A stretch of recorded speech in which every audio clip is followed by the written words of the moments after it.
Hey, Pusinat, new little video on this one. I've been thinking about doing it for quite a while and kind of debating if I should or not. But I came to the conclusion as more videos are coming out on the book that I will be talking about that my ethics, I guess my professional ethics, couldn't bear it anymore.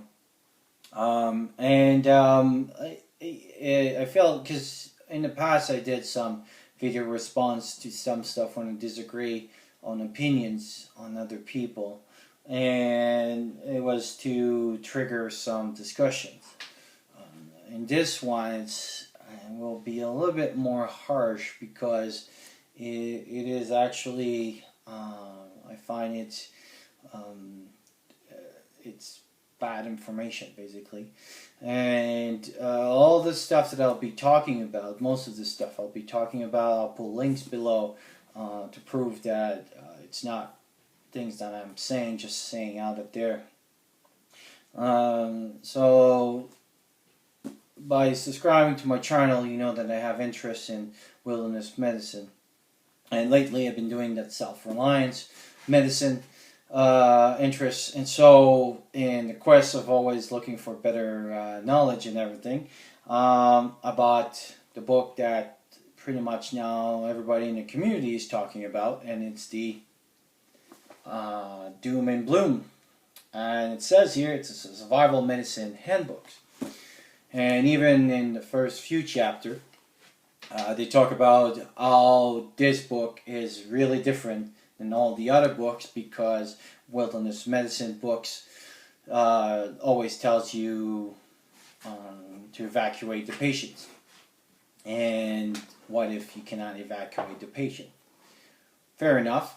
It's a good argument, and it's a good way of making a book. The thing that and I have to admit that I didn't read the whole book because I think about 3/4 of the way or even half the way, I was really disappointed.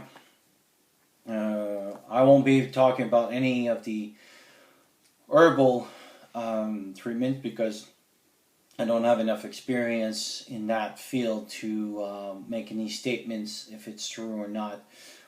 But I can talk about the medical portion of it, where everybody is saying how great the book is and everything, and I have to I really have to disagree on that one.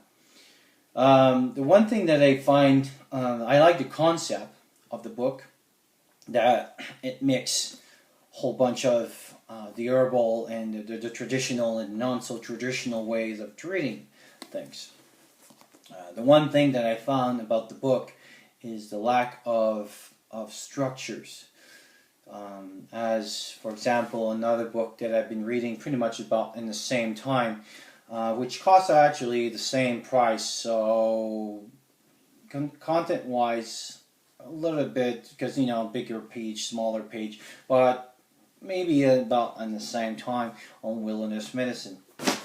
Actually, I'll probably do a review on that book. But on that book, they talks about things on there's charts, image, pictures, and a lot of things that are very good on this, which there were very little on this one, mostly talking and everything. The thing that was the most concerning about, they say knowledge is power, and I truly am a big believer in this, and therefore my channel, but bad knowledge is as dangerous, if not more, than lack of knowledge. And unfortunately, a lot of the techniques that are being taught in here or discussed in here either has been poorly researched or are old. They're too old. They're old thinking, and things that have been kind of proven not to be used anymore, and for quite a while actually now. but still discuss about it, which is kind of a surprising because this is a 2012 book. So you would think that if you're doing a book as recent as this today, that you would read the latest news on it. So let's get into it. And never met those people. Discuss a few, maybe in some channels and things like that, through forums and stuff. Maybe some comments on some of the things and things. But so let's get back into it. And as you can see, I marked the page and stuff. So one of the things, for example, that I was surprised about was when they were starting to talk about blood pressure. And over here they were saying that you're looking for pressure less than 140/90 at rest.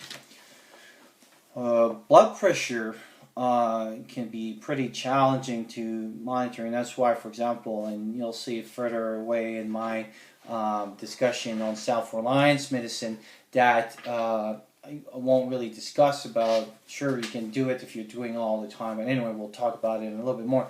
But the number 140/90 is very low to consider as hypertension. A true definition of hypertension crisis in the emergency literature is 220/120, or so either the systolic is 220 or the diastolic is about so the second numbers is about 120. Here we're talking about 140/90. Before I've been sick, and my pressure would have been as high as that, but I was sick with the beginning of pneumonia, and that was my pressure that was high. However, they're talking about 140/90, which is kind of on the low, so I don't know exactly where the number came from, but it's pretty low to consider hypertension.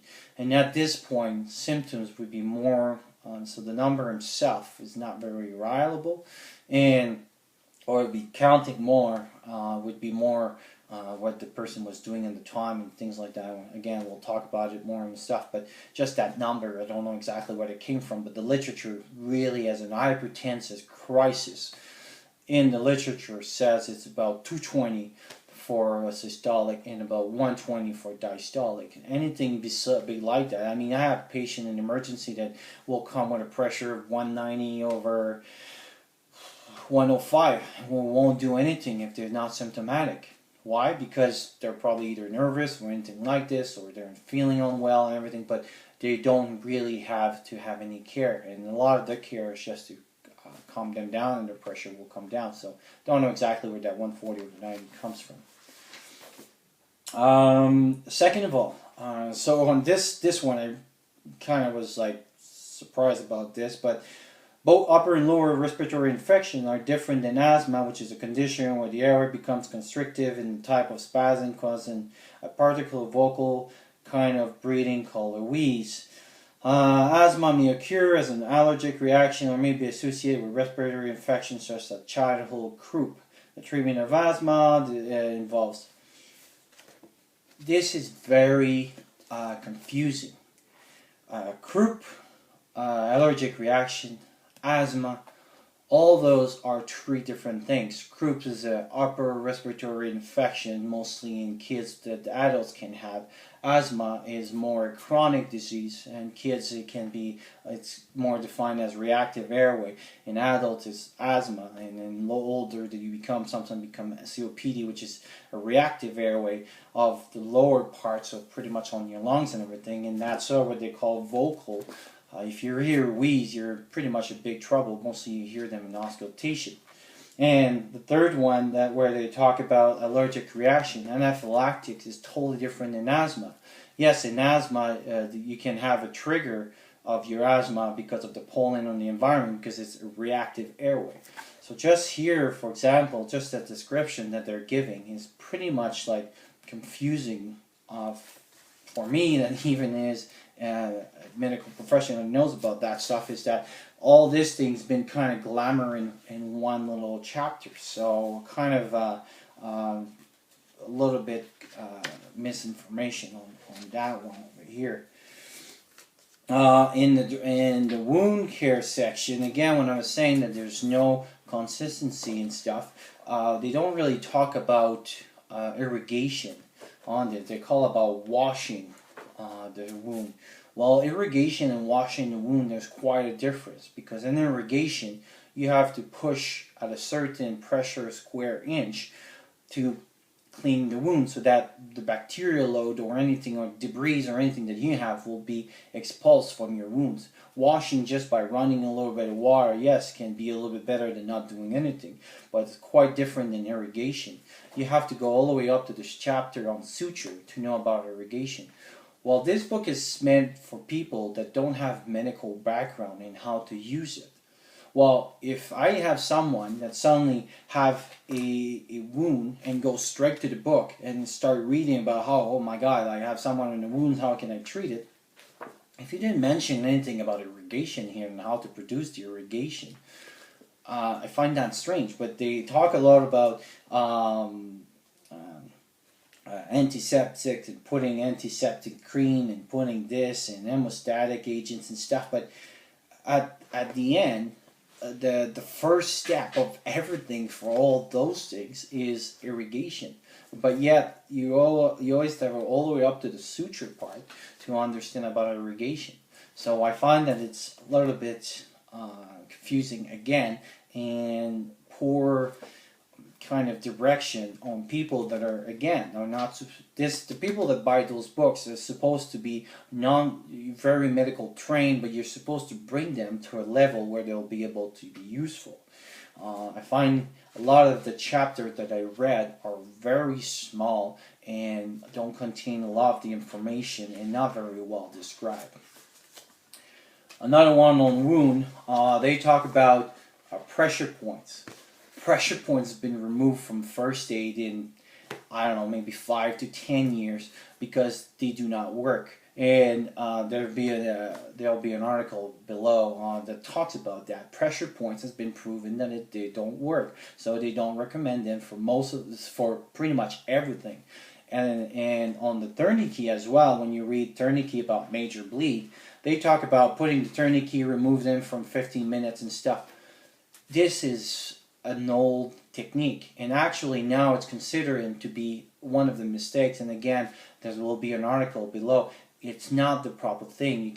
You have to leave this thing for up to 2 hours before you can reassess your wound. So the bleed has to stop. Taking it off every 15 minutes is actually creating more problem than anything else. The tourniquet can stay up to 2 hours. And so to recommend the 15 minutes, it's from old first aid books, and so should be more current. And again, find the proof on the stuff. Another one here is the recommendation of the Sire extractor. So for those that don't know exactly what this is, and it's basically for when you get bit by a snake, then basically it's to suck out the stuff.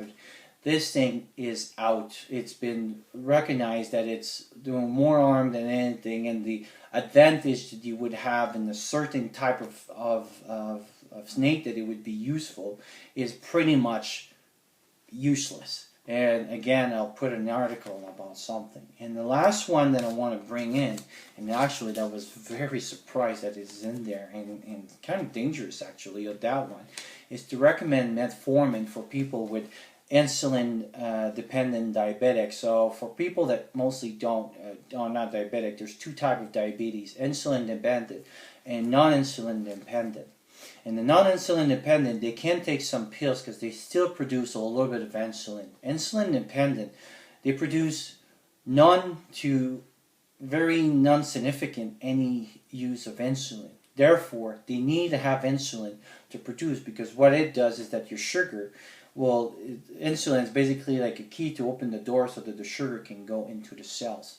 Metformin do not do that. It decreases the production of sugar. It doesn't help the transfer. It can decrease also the resistance of insulin, and we won't go into that, but it doesn't do that. But the problem with what they say here is to take big dose of metformin to hopefully it works, but metformin creates acidosis, and you can basically now put yourself into danger. So I was very surprised to have it there. And again, I'll have links below.